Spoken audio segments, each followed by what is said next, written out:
అమ్మా మాధవి గారు.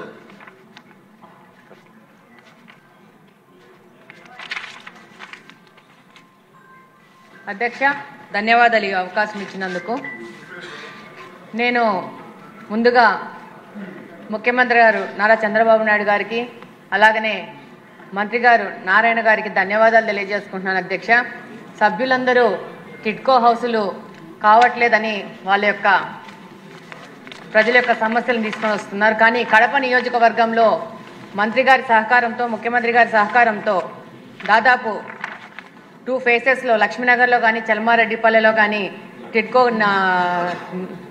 టిడ్కో గృహాల నిర్మాణం శరవేగంగా జరుగుతోంది. అధ్యక్ష, లక్ష్మీనగర్లో దాదాపు పూర్తిగా వచ్చింది. అధ్యక్ష, దాదాపు 992 గృహాలు పూర్తిగాయి, మౌలిక వసతుల కల్పన కూడా జరిగి, ప్లాంటేషన్ కూడా స్టార్ట్ అయ్యి అక్టోబర్ 2 కల్లా రెడీ అయ్యే విధంగా మా కార్పొరేషన్ సహకారంతో ముందుకెళ్తున్నాం. అధ్యక్ష, అలాగనే డిసెంబర్ నాటికి బ్యాలెన్స్ 440 ఇళ్లతో మొత్తంగా 2432 ఇళ్లు ముఖ్యమంత్రి గారి చేతుల మీద ఓపెనింగ్ చేసేందుకు ఒక పండుగ వాతావరణంలో దీన్ని ముఖ్యమంత్రి గారి చేతుల మీదుగా లబ్ధిదారులకు అందే విధంగా నారాయణ గారి సహకారంతో ముందుకెళ్తున్నాం. అధ్యక్ష, ఈ అవకాశం ఇచ్చినందుకు ధన్యవాదాలు తెలియజేసుకుంటున్నాను. అధ్యక్ష, అది అయిపోయింది. అధ్యక్ష, ఈ టిడ్కో హౌసెస్ 2014-19లో 7,01,481 రాష్ట్రానికి ఆ రోజున్న కేంద్ర ప్రభుత్వం రాష్ట్ర ప్రభుత్వం కలిసి శాంక్షన్ చేయడం జరిగింది. అధ్యక్ష, అందులో 5,14,000 యాక్చువల్గా అడ్మినిస్ట్రేటివ్ క్లియరెన్స్ తీసుకొని టెండర్లు పిలవటం జరిగింది. అయితే గత ప్రభుత్వం వచ్చి దాన్ని 2,61,640కి కట్ చేసింది. కట్ చేసిన అది కూడా పూర్తి చేయలేదు. అయితే మళ్ళీ ఈ ప్రభుత్వం వచ్చిన తర్వాత మొత్తం 163 ప్లేసులు యాక్చువల్గా ఈ టిడ్కో హౌస్ జరుగుతున్నాయి. అధ్యక్ష, అందులో 51 ప్లేసులు అంతకుముందే పూర్తయినాయి. 112 ప్లేసులు ఇప్పుడు పూర్తి చేయాల్సింది ఉంది. అధ్యక్ష, ఈ 112 ప్లేసుల్లో లాస్ట్ 4 మంత్స్లో ఈ కాంట్రాక్టులకి 280 కోట్లు పే చేశాం. అధ్యక్ష, ఎవరైతే ఇప్పుడు వర్క్ చేస్తున్నారో ఆ కాంట్రాక్టులకి. దానికి గాను అటు ఇన్ఫ్రాస్ట్రక్చరు ప్లస్ హౌసెస్ 6 ప్లేసుల్లో స్టార్ట్ అయినాయి. అధ్యక్ష, ఓన్లీ హౌసెస్ ఫినిష్ చేయటం 25 ప్లేసుల్లో, ఓన్లీ ఇన్ఫ్రాస్ట్రక్చరు 20 ప్లేసుల్లో, మొత్తం 112 ప్లేసులకు గాను 51 ప్లేసుల్లో లాస్ట్ 2 మంత్స్లో స్టార్ట్ చేశారు. ఇంకా 61 ప్లేసుల్లో స్టార్ట్ చేయాల్సి ఉంది. అది నెక్స్ట్ మంత్ ఎండింగ్ లోపల వాళ్ళు స్టార్ట్ చేస్తామని యాక్చువల్గా కాంట్రాక్టులు చెప్పడం జరిగింది.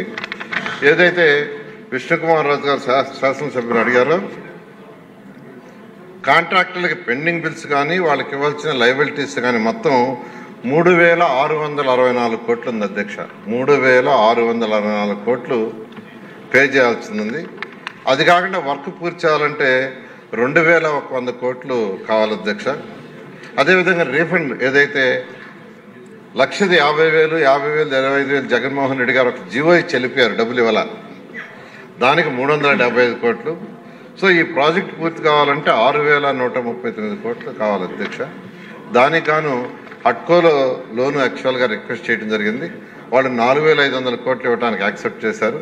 అయితే FRBM లిమిట్ ఇప్పుడు ప్రజెంట్ స్టేట్ గవర్నమెంట్ ఇవ్వలేనందువల్ల అది హోల్డ్ అయితే దాన్ని ఆల్టర్నేటివ్ వేలో ఇచ్చేట్టుగా, అంటే ల్యాండ్స్ మార్టిగేజ్ మీద ఇస్తామని చెప్పారు.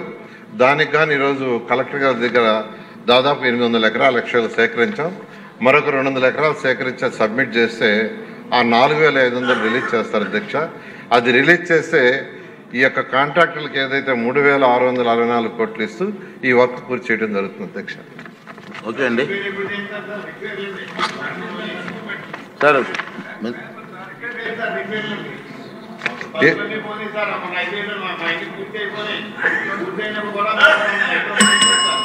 ఇప్పుడు ఒకటి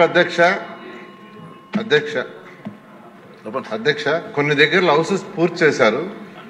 అయితే హ్యాండ్ ఓవర్ చేసుకోమంటే యాక్చువల్గా అక్కడ అధికారులు చేసుకోవాలి. ఈ మధ్య ఇన్స్ట్రక్షన్ ఇచ్చాం, ఎవ్రీ సాటర్డే ఎన్ని హౌసెస్ కంప్లీట్ అయితే అన్ని హ్యాండ్ ఓవర్ చేసుకుని శాసనసభ్యులకు చెప్పండి, వాళ్ళు యాక్చువల్గా అలాట్ చేస్తారని యాక్చువల్గా చేయడం జరిగింది. అధ్యక్ష, దాని మీద కూడా ఇంకా సీరియస్గా చర్యలు తీసుకుంటారు. సార్ ఒక ప్లీజ్ సార్, మంత్రి గారు మీకు పర్లేదు. ఇది చాలా సీరియస్ ఇష్యూ, అందరికీ తెలిసిన విషయమే. క్లారిటీ ఇవ్వాలి మనం, అక్కడ బెనిఫిషరీస్ కూడా ఒక నమ్మకం కలిగించాలి. అంచేత నా దయించి మీరు టైం స్పేర్ చేయండి, నేను రిసీవ్ చేసుకొని కూర్చుని అరేంజ్ చేస్తాను. నాకు రేపు కానీ ఎల్టీ చేస్తాను. ఒక ½ అవర్ డిస్కషన్ పెట్టండి దీని మీద. అందరికీ సభ్యులందరికీ కూడా సాటిస్ఫైగా మాట్లాడతారు. మీ ఆన్సర్ కూడా ప్రజల్లో కూడా అలాగే అధ్యక్ష. ఓకే అండి. నెక్స్ట్ అండి,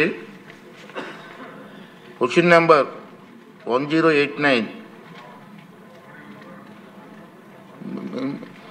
మినిస్టర్ గారు ముందు సభ్యులు అడుగుదాం, తర్వాత మీరు ఆన్సర్ ఇది కానీ సార్. ఓకే చెప్పండి.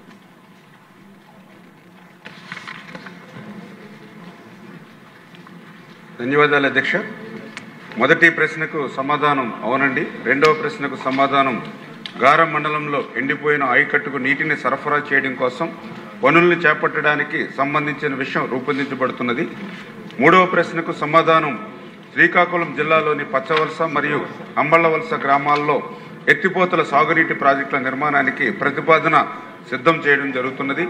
నాలుగవ ప్రశ్నకు సమాధానం డిపిఆర్తో పాటుగా పచ్చవలస ఎత్తిపోతల సాగునీటి పథకం కోసం జల సంబంధమైన క్లియరెన్స్ ప్రతిపాదనలు సిద్ధమవుతున్నాయి.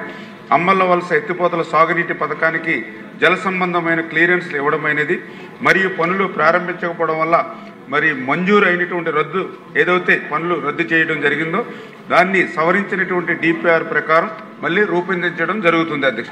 Thank you. ఓకే, శంకర్రావు గారు. నమస్కారం అధ్యక్ష.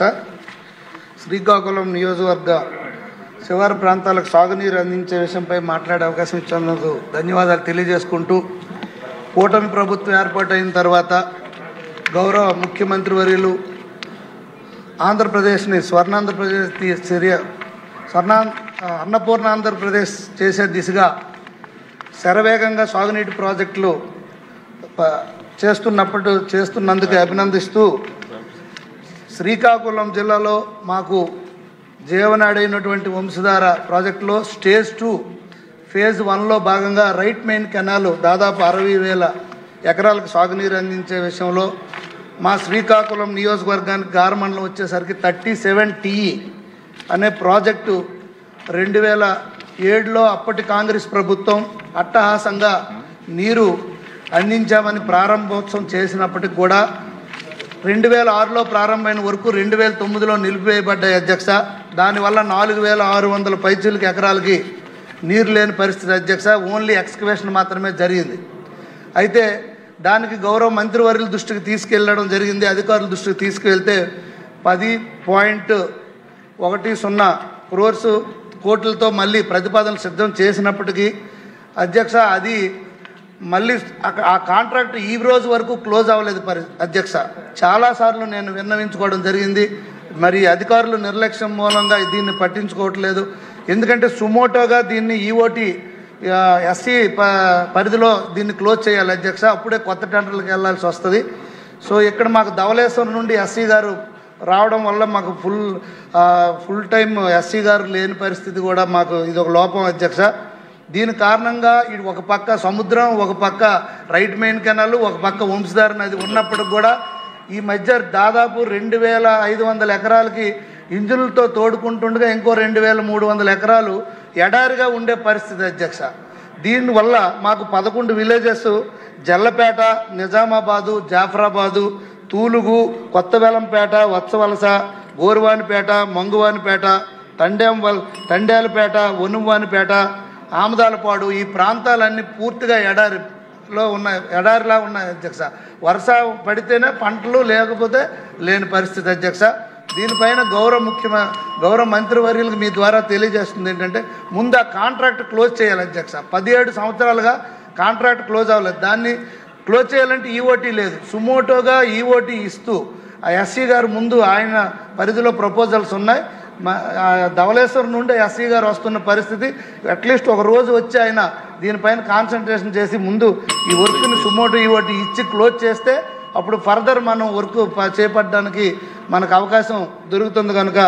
అలాగే వంశధార స్టేజ్ 2 ఫేజ్ 2 క్వశ్చన్ ఎవరండి సింపుల్గా ఖర్చు అడగాలి కనిపించింది. ఏదో పెండింగ్ ఉందో అది కూడా ఇప్పుడు మన ఎన్డీఏ కూటమి ప్రభుత్వం ఉంది కనుక ఒరిస్సాతో సంప్రదింపులు చేసి త్వరితగతిన అది కూడా ప్రారంభించి మాకు నీరు పుష్కలంగా అందిస్తారని కోరుకుంటూ నమస్కారం అధ్యక్ష. ధన్యవాదాలు. రామమూర్తి గారు.